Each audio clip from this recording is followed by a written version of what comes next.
mode. Hi everyone, thank you for coming. I'm Heidi Lovett and I'm the Senior Mentor for Washington, and joining us today for this webinar is Kevin Ross.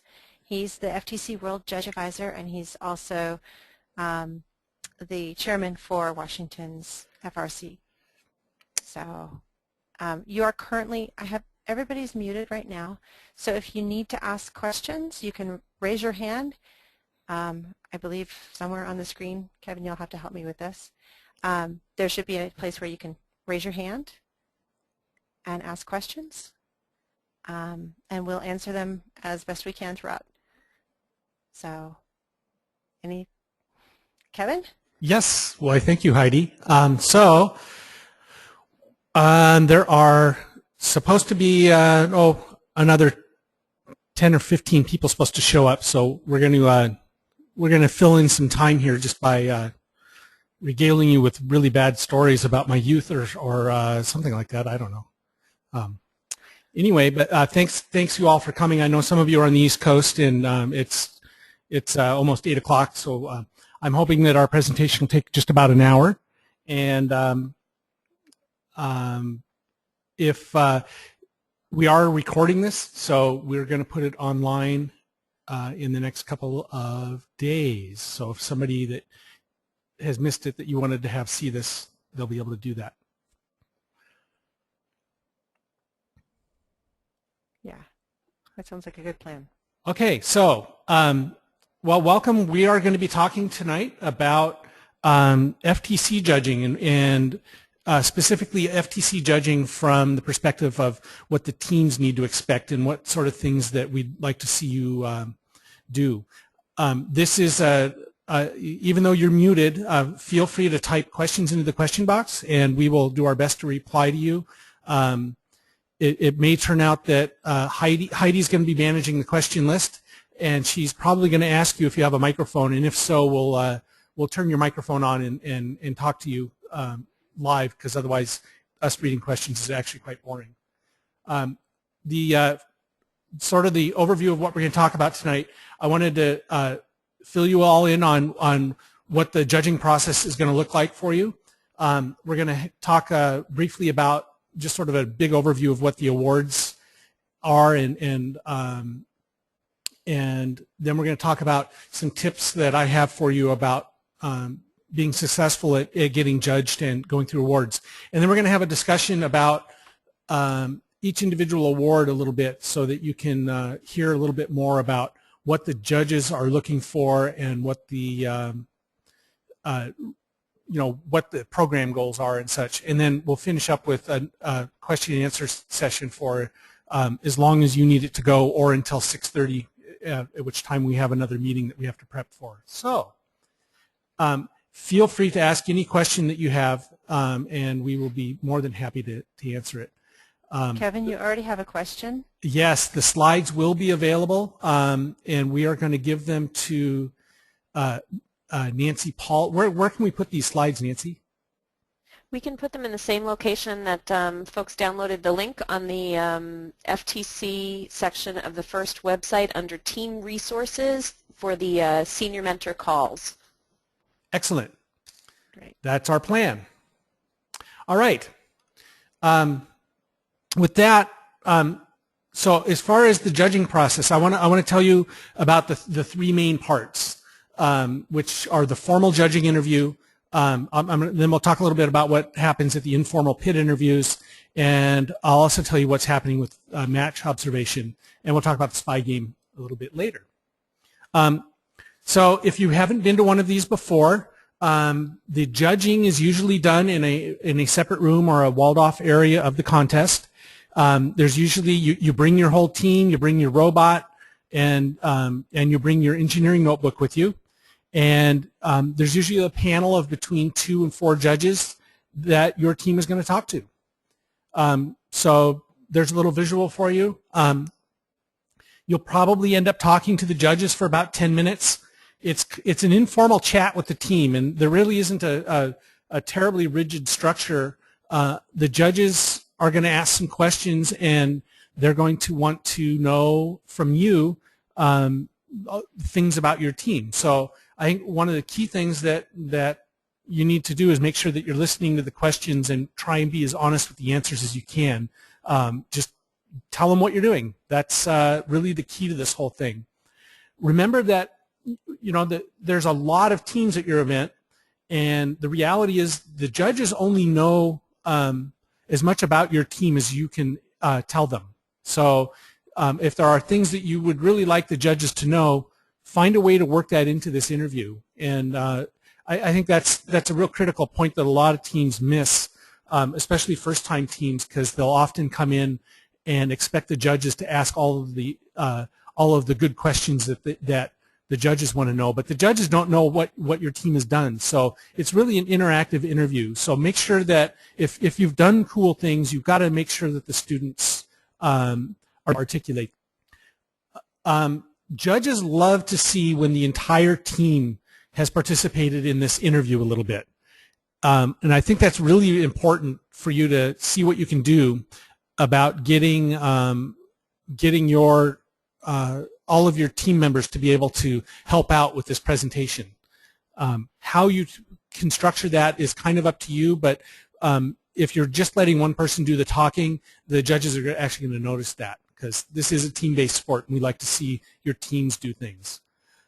Really important, this is a student-driven activity. This is, we have volunteers who are here to help students and want to be involved with the students. So if mentors really shouldn't be involved with any of the talking during the judges' interviews.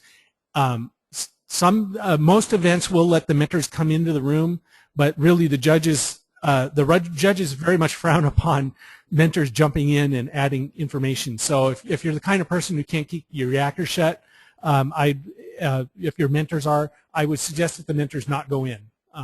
And if the mentors do go in, just it's up to the kids at that point. Okay. Any questions about that sort of interview thing? What's going to happen?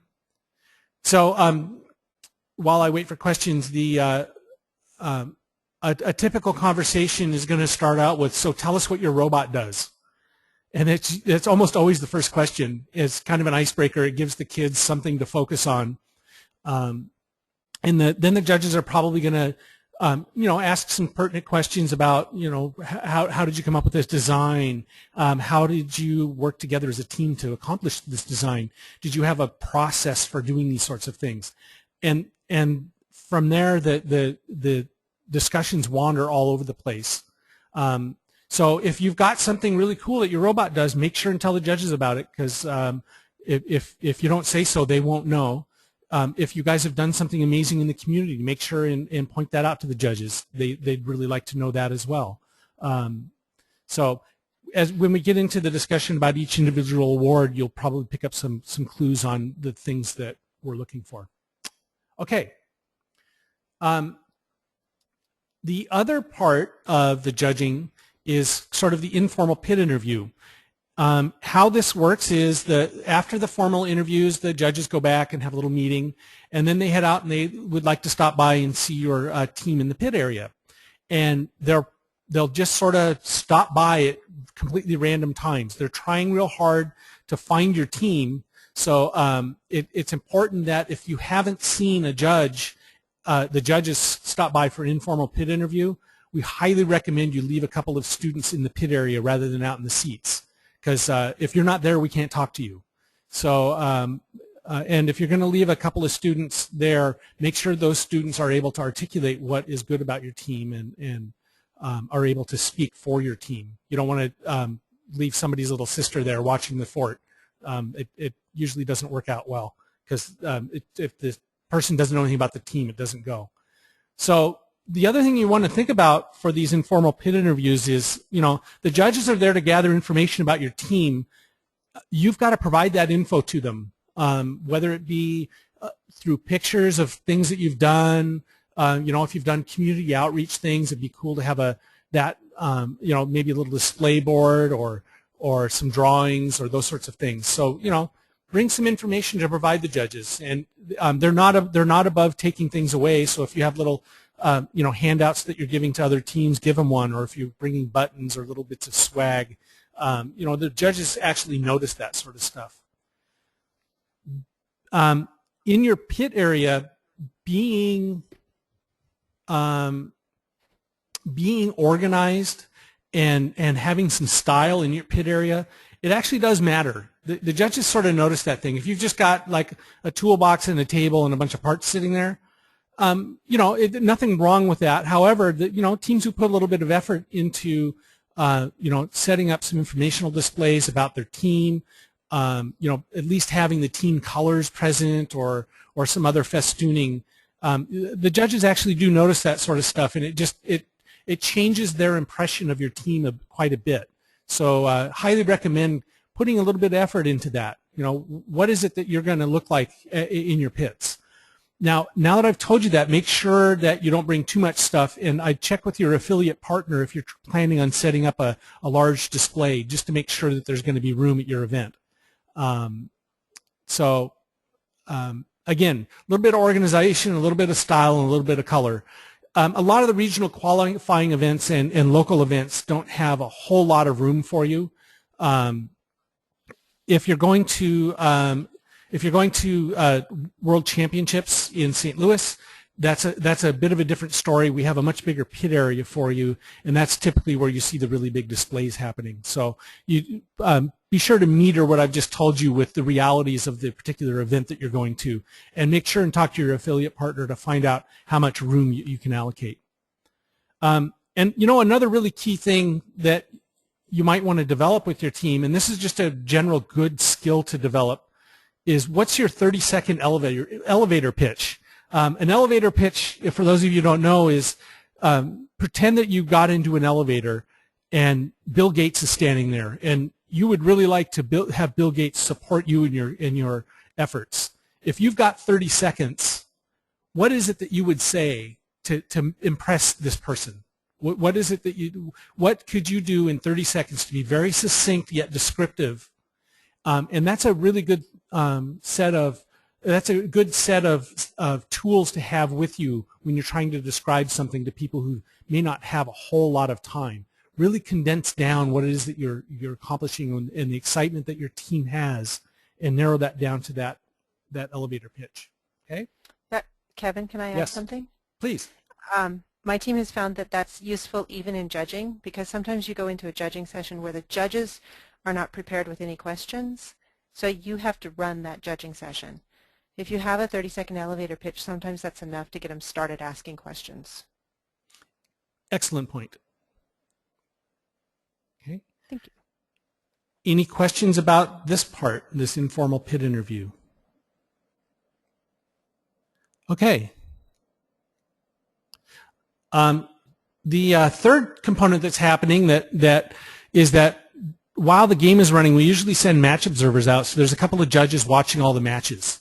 There's nothing really that you're going to do to prepare or be involved with those match observers. They're mostly watching your team. But I just wanted to be upfront and honest with you that if you've gone in and told the judges that our robot works perfectly on the field, and that information does get verified actually. So again, that whole being honest part really works out to your benefit, because if you claim that you run perfectly every time, it will come back to the judging room if they're evaluating your team, and one set of judges says, well, they said it works perfectly every time, and the match observers go, it never actually worked, it may have worked once. That doesn't work out so good sometimes for the team. So be honest. The judges are there to judges are there to celebrate what you've done, what you've accomplished, and what you've learned. They're not really. This isn't an adversarial relationship. So there you go. The last thing, we call it the spy game, and all of the FIRST programs, and FTC in particular, we love gracious professionalism. And gracious professionalism means that you're competing and being nice at the same time. That's the easiest way to put it. And so you're being helpful and supportive of everybody around you. So be gracious and professional all the time, and it'll all work out for you. The other thing that always ends up coming back to the judges are attitudes and actions towards others. It's really important, just basically in life and being happy, but it's really important in judging because we hear stuff. And it's, it's not that we're out there spying on you, but we are. Sorry. And we're not trying to be creepy, but we do get information and feedback during the day of, if your team has a blow up at another team, that is going to end up back at the judges again. So again, gracious professionalism and stuff, but this is part of the other information that the judges will end up evaluating about your team. Okay? How's that so far? Any questions about this is sort of the end of the section about what the judges are actually going to do. So far we've talked about the formal interview, and if you're wondering, it's okay to walk in with a little bit of a prepared presentation. So if you have a spiel that you'd like to give the judges for a minute or two, you can do that. It's not a requirement. Most teams don't, but what that shows the judges is that you guys are taking this seriously, and the judges are oftentimes impressed by the fact that you're able to do a 30-second or 1 minute or 2 minute elevator pitch to them, and it just makes your team seem more organized and on the ball. So something to think about. Aside from that, there isn't a whole lot of structure to the rest of the judges' interview. And also, once again, I'm going to stress the importance of that, of those PIT interviews, of having somebody available for those. Okay. Any other questions? Okay. I'm going to, Donna raised her hand. Donna, do you have a microphone? I'm going to unmute you. Are you good? Hi, Donna, do you have a microphone? Okay. Yeah. Can you Hi. hear me? Yep. Hey. I don't know who else is on the call. Are you going to talk about that the interviews is happening the Saturday night before the event for Pacific Northwest? We will during the team. We're going to have a team briefing for the Pacific Northwest.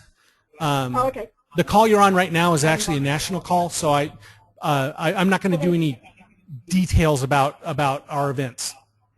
Sound good? Okay, thanks. Yep. I'm going to mute you again. Yep. Okay. All right. Let's talk about the awards. If you're new to FIRST or to FTC, there are 6 awards that you're up for. There's the Motivate Award, Connect Award, PTC Design Award, Rockwell Collins Innovate Award, Think and Inspire. The big one here is the Inspire Award, and we're going to talk a lot about these individually, but I just want to lay out a little bit of the lay of the land. The awards for FTC are celebrating the goals of our program. So each one of these awards sort of identifies and celebrates one of the goals that we have for the program. And if you understand that, what that'll do for you is you'll realize that there were some things that we'd like to see your team do, and the best way to be eligible for one of these awards isn't to go after the award. It's actually to do well achieving one of the program goals.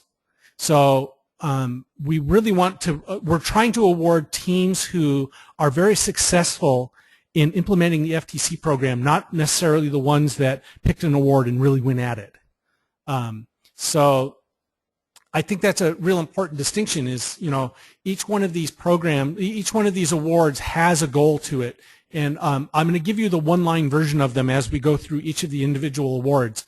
But I want you to be cautious that, it really is, it isn't, like I wrote here, this isn't a checklist. What we're really looking for are the teams who are doing really well implementing the FTC program. And that's usually who ends up winning these awards. So, so we have the main 6 awards, and then we have some optional awards, and all of this is actually described in the game manual. some regions, and you'll need to check with your affiliate partner, whoever's running the event that you're going to, that is, whether they're doing the Promote Award, the Compass Award, and almost all regionals hand out Judges Awards. Judges Awards are given out to teams who just did something really cool that they didn't fit into another award category. And most events give out some sort of Judges Award. Again, check with your affiliate partner whether you're doing those optional ones. So a couple of tips for winning these awards is, well, number one, just do a first-class job. That's really our goal for all of these awards, is for you guys to do a really good job doing FTC. Number two, which is really critical and surprising how many people didn't, read sections 5 and 6 of the rules. You'll find section 5 is entirely about the notebook, and it's a very important part of the judging and awards process. If you are not familiar with section 5, you need to be. It's very important.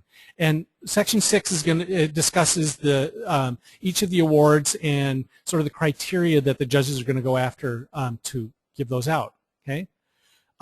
So the other big tip again is be sure that you can articulate your successes in the FTC program. You need to inform us. We don't know much at all about your team before you get there. So everything that we learn about you, you've told us. And be prepared. Be prepared at your judge's interview with that information. And what that really does is it shows effort. The other big thing is, all of the first programs, these are team sports. And we stress that a lot. This isn't a one-person show. This is supposed to be a team effort. And the judges are always impressed by teamwork. And, just sort of a behind-the-scenes thing, a lot of times when it comes time to decide whether this team or that team is going to get an award, the value of their teamwork almost inevitably comes up. It's very important to us. So make sure that your team is working together as a team and developing those skills of being able to work as a cohesive unit. The other one is, remember that First Tech Challenge is more than just about the robots. We're really interested in, again, your teamwork, what you've done in the community, and other things that you feel that you've done that make you successful.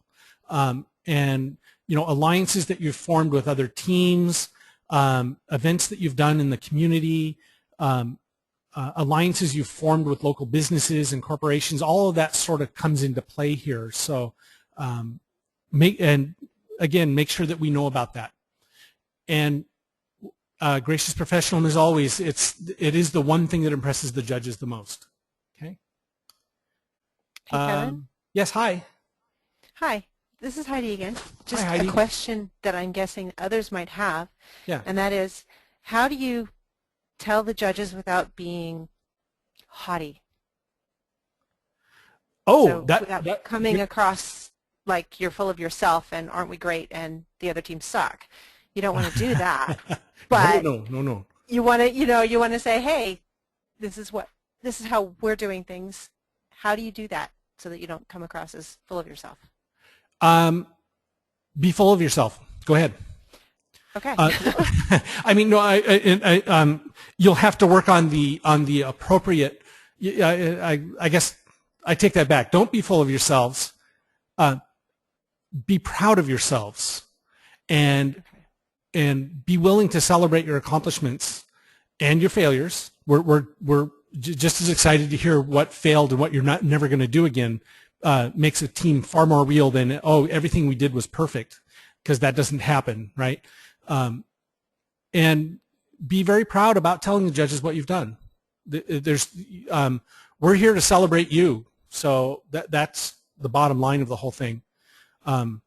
And you'll have to decide whether you're being snotty by pointing certain things out or not. But the reality is that that if you don't tell the judges, they won't know. So come up with a nice way of presenting it, and inevitably the judges will ask you some questions in the interviews or in the pit interviews, and if you don't think that you've managed to mention something, say, and by the way, I want to tell you about. Judges love to hear that. They don't want necessarily an answer to a list of questions. They want to have a conversation with you. So the best way to do it is, find a little spot that that you can say, oh, can we tell you about this? Form it as a question, and I think that might be a good way to break that ice. Cheryl has her hand up. Cheryl, if you have a microphone, I'm going to unmute you. We'll see what happens. Do you have a microphone, Cheryl? Sounds like it. Yeah, I'm sorry. I didn't mean to do that. You didn't mean to raise your hand? No, I'm sorry. Oh, hey, no problem. Where are you from? Connecticut. Oh, Connecticut. Outstanding. All right, I'm gonna remute you then. Sorry about that. No worries. No worries at all. Okay. So Heidi, did that sort of answer the question? Yes, thank you. Okay. For some reason, I have the same slide in here twice. So, I see. So we're going to. I'm just going to talk about each one of the awards and things that you can do, and things that the judges are sort of looking for. And a really important one is the Think Award. There's an entire section in the manual devoted to this. Okay, and really the program goal is for you to be able to communicate to others and to especially the judges the amazing things your team has done. And we want to know about your season. We'd like to be able to see things that you've done, see things that you've tried, and we'd like to see that your team was organized enough and not just sort of haphazardly spending a few months together. Was there some structure? Was there some process to all of the events that you've done? Okay. This award in particular is critical to a lot of the other awards because you're going to find it's required for many of the other awards. So it's your way of telling the judges what you've done. Now, honestly, we're not going to read every page. What we'd really like you to do is to be able to flag like 6 or 10 pages or so with little markers. And if you put those little markers, those little like Post-it tab markers that kind of like hang a shiny color out. Don't give us too many, but give us 6 or 10 of the things that you think are really cool, and the judges will make sure and take a look at those. So if you've done something particularly outstanding in the community, or if you guys did all the math to figure something out, or it's up to you to figure out what it is that you're most proud of in your notebook. Flag those for us, and we'll take a look. That's not to say that the other pages aren't important. The judges also will take a random look through the rest of the notebook just to, we'll just sit down and flip it open to a random page and read a page or two to see what's there. And that's sort of how the vetting process for these engineering notebooks are. If you're up for, if you pass the bar, and we think that you're up for the Think Award, there are some judges that very well may read your notebook nearly cover to cover. My little hint here for you about the 6 to 10 pages doesn't mean you can phone it in on the rest of it. So there you go. Does that make sense about the Think Award? Any questions about the Think Award? Okay. I have a question. Go ahead. For those teams that end up going to the World Championships, 6 to 10 is nothing. Most of the notebooks end up being a couple hundred pages. Yep. How many would you recommend for that situation? I'd say between 6 and 10. Okay. If look at it from the judge's point of view, the initial vetting of your notebook is done by the judges that you just did your interview with, and they don't have an infinite amount of time during the day. So I think it's real important that you pick the 6 to 10 things that you're really interested in, and it doesn't change for going to Worlds. They still have time constraints. If the 6 to 10 things are really cool and the rest of the notebook, the random checks looks really good, you'll end up on the pile for later evaluation is probably what's going to happen. So if you end up marking 20 or 30 things, they're probably only going to try and look at 10 of them anyway. So do us a favor and really highlight the things that you think are important. And we know that you've all done a lot of really cool things, and there's a lot of stuff to put in there. But that's kind of the reality of it. Okay, let's talk about the Motivate Award. So the Motivate Award, sort of, the sort of big picture program goal is we want you guys to be really proud of what you've done, and you should be proud of what you've done, and be willing to celebrate your team's accomplishments. And part of that is you're on a team-based sport just like any other sport at school or in life, and there's absolutely nothing wrong with being willing to whoop it up and have some fun with it. And so we'd like to see some spirit.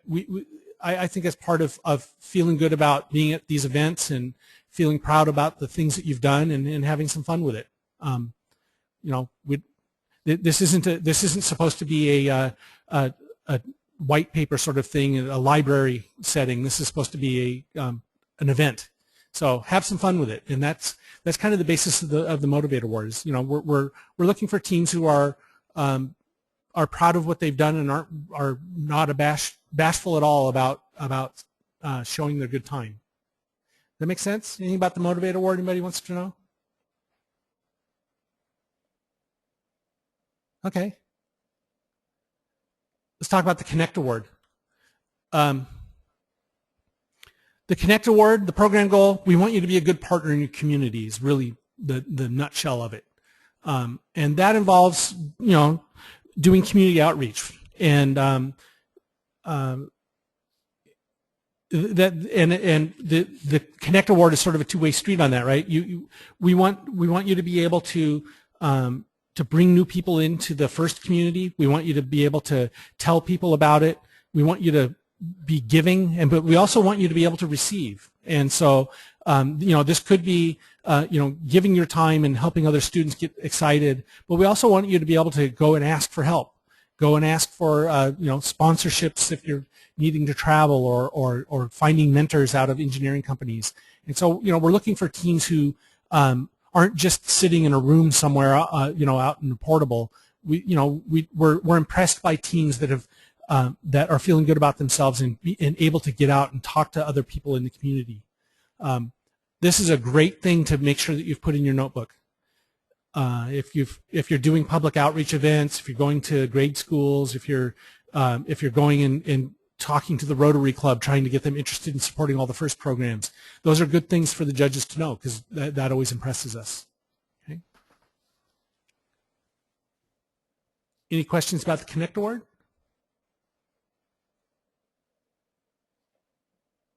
Okay. Let's talk about the PTC Design Award. This one's always a little confusing for folks.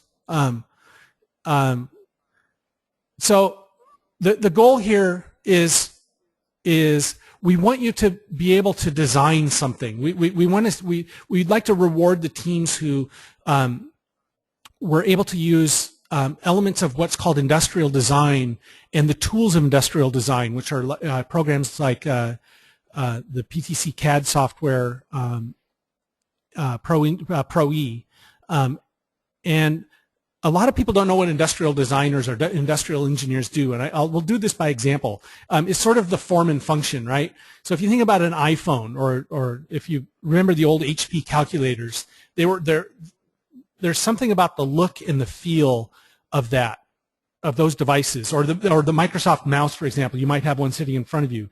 The mouse is not just a square box with two buttons on it. It fits your hand, and so the form of it serves a function. Plus, it makes it look kind of cool because I look at the new cars, like the new Camaros, Mustangs, and Challengers, right? A car. If you went purely with function, a car should take one of two shapes. It should either look as a square box to maximize your amount of cargo you can put in it, or it should, quite frankly, look like a suppository, which means that it's very, very aerodynamic. And nobody wants to drive a square box or a suppository. So, when you look at the new cars, they're very appealing to look at, and they're very inviting. But a lot of times they also have a great deal of function, and so the form is aerodynamic but pleasing to the eye. And somebody actually put work into it, thinking about what it was going to look like, and they did all of that in CAD, and all of that was put together in a way that that form is following function. And so that's sort of the goal here is we'd like to see you think about how your robot got put together rather than just slapping a whole bunch of Lego parts together. This is one of the awards that it has to be documented in your notebook.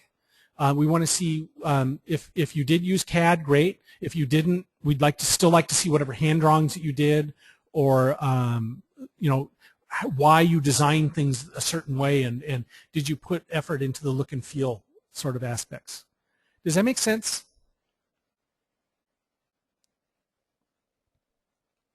Any questions So about Kevin, that? Was that? to be clear, Yeah? you're not required to use CAD to get the PTC Design Award. You are not required to use CAD. There is preference to so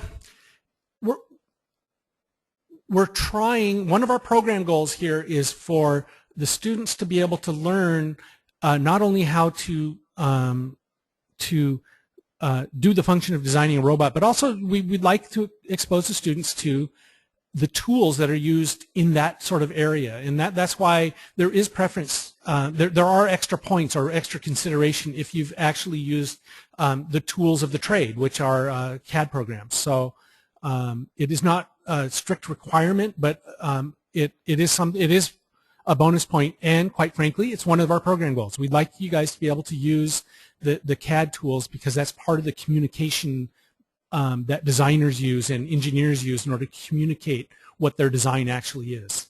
Does that make sense? Yes. Okay, cool. Let us move on then, if there are no questions on that one.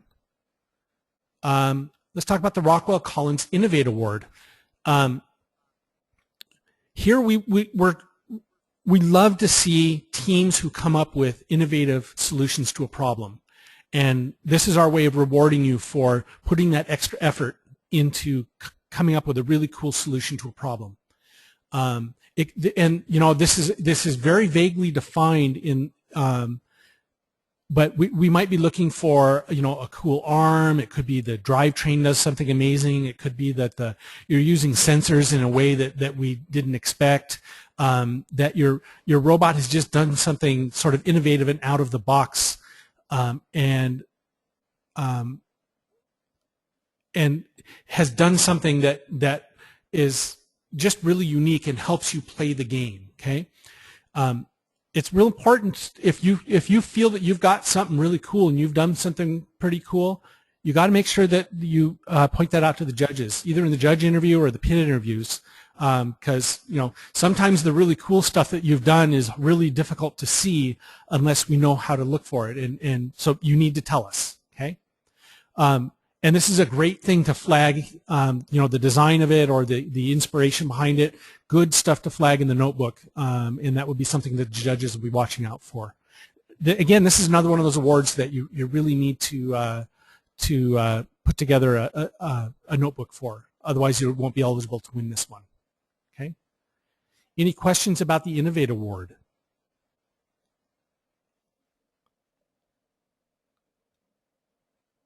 Okay.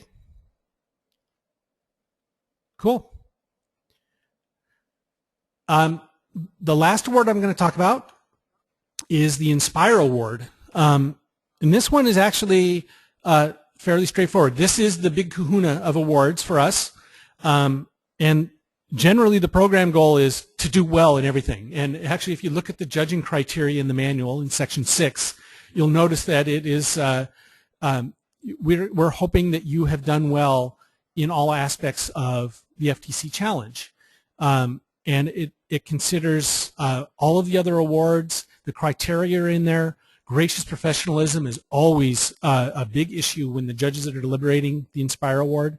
The notebook is required, of course. We try to give the Inspire Award to the teams who are really role model teams for other teams to follow. And you know, if you've done well in 2 or 3 of the other categories or 4 of the other categories, you're likely going to be at least considered for the Inspire Award. So we really hope that you'll kind of look at the FTC challenge and of all of the sort of high-level program goals that I've talked about, and kind of look, is there anything that we could do better to achieve these goals? And it isn't just about the awards for us. It's about the students actually doing these things because it's the right thing to do, and we'll let the awards fall out later. However, if you didn't know that that's what we're looking for, then now you do. So I think that should help. The Inspire Award is really a huge honor, and it's a real badge of honor for our team to win, and we're excited every time we get to give it out. It is the award from your state championship or regional championship that will get you to St. Louis, and rightly so. If you win that at state or regionally, then you are one of our teams that really has earned their way, and so we're excited to see you. Any questions about Inspire Award and how that's given out, or?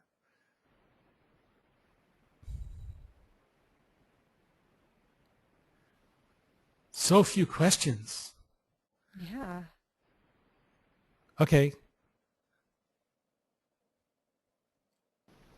All right. So that is going to kind of conclude. That is going to conclude my. That's sort of my prepared part. I'm more than happy to answer any questions anybody has about judging or FTC or why it rains so much in Seattle. Kevin? Yes. Maybe you can just point out that folks need to unmute themselves. Oh, I need to unmute them. Actually, if you start typing or raise your hand or put a question in the box, and we will unmute you.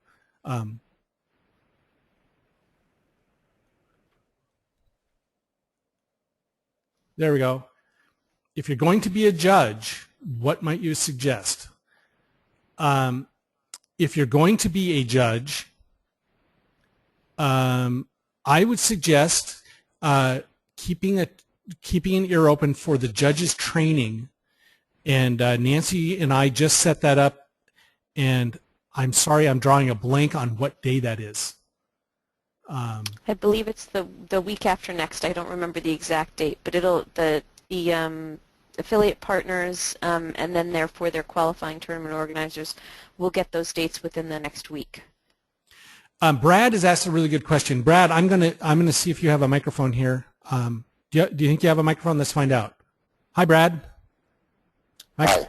How are you? I'm good. So your question is? Well, I'm apparently going to be a judge, and I don't know what scale they're judged. Each team is judged on. Is it a numerical? Is it a best, second best, third best? How is it quantified? How is it quantified? Sure. It's actually very subjective judging.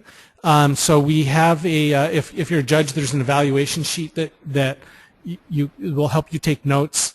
But we moved away from trying to do a numerical scale because it's so hard to keep those consistent.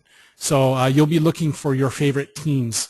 And if you'll be tuning into that judges training, and we'll do all of that stuff with you as part of the judges training. Does that make sense?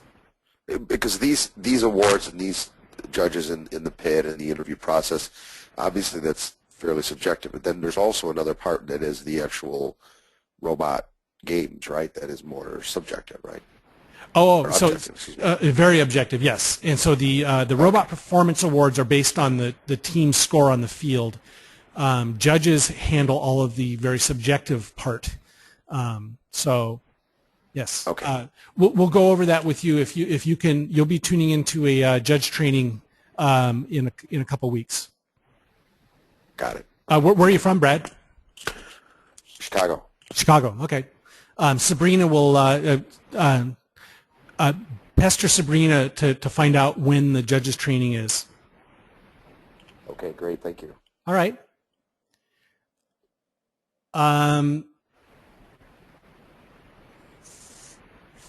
So Kevin, Yes.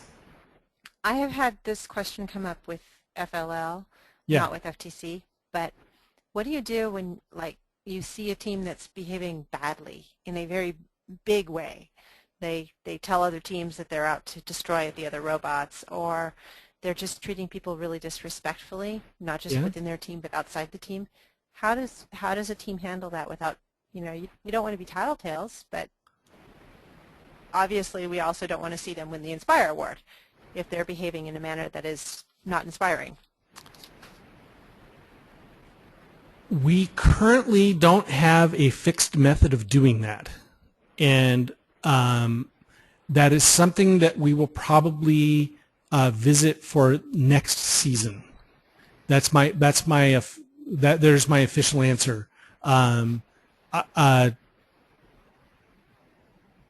Yeah, we currently don't have a very good system set up for that. Okay. Nancy, do you want to? Is that about right? Yeah, yep. That's just not something that we've had a facility for. As we've grown, it's obviously something we need to look at more closely. And in the planning for the future, this is a topic that is on our list. So, okay. Okay.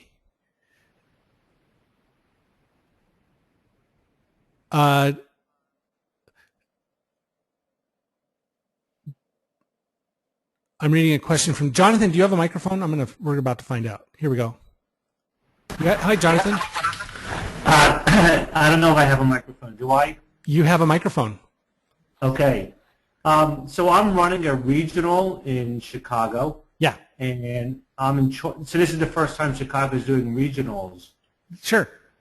And so my judges are very engaged folks, but a lot of them would like to sort of see some simulated activities, or, for example, with pinning, I think that it would be useful if we could get sort of some classic examples of what might be pinning, what isn't pinning. I realize the game changes every year, but there's sort of certain behaviors that would be, meaningful. Like another story is, like robots that don't start. Like what do the field judges do? Okay, so I throw those two questions out. They seem to be kind of like consistent regardless of the game. Sure. Okay, so there are those are great questions, and the judges. So there's two big positions on the field or in the game. There's the referees and the judges, and pinning is and things that happen on the field are actually in the purview of the referees. Sure. And so there are referee training calls that actually go into all of that sort of stuff. So I understand your question. It's a completely valid question. Kind of out of the purview of the judging. The judges wouldn't actually evaluate that. But that's fine. No, I meant referees and judges are clumped in my world, but I realize they are separate. Yes. They very rarely intersect. So yeah.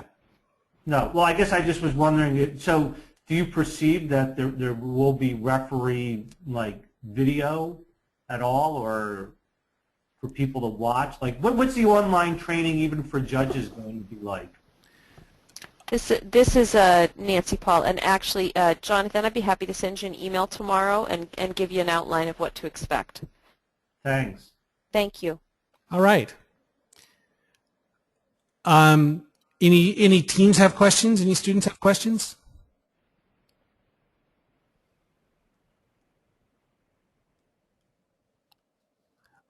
Okay, well, I think I have consumed a fair portion of your evening already. Oh, here we go.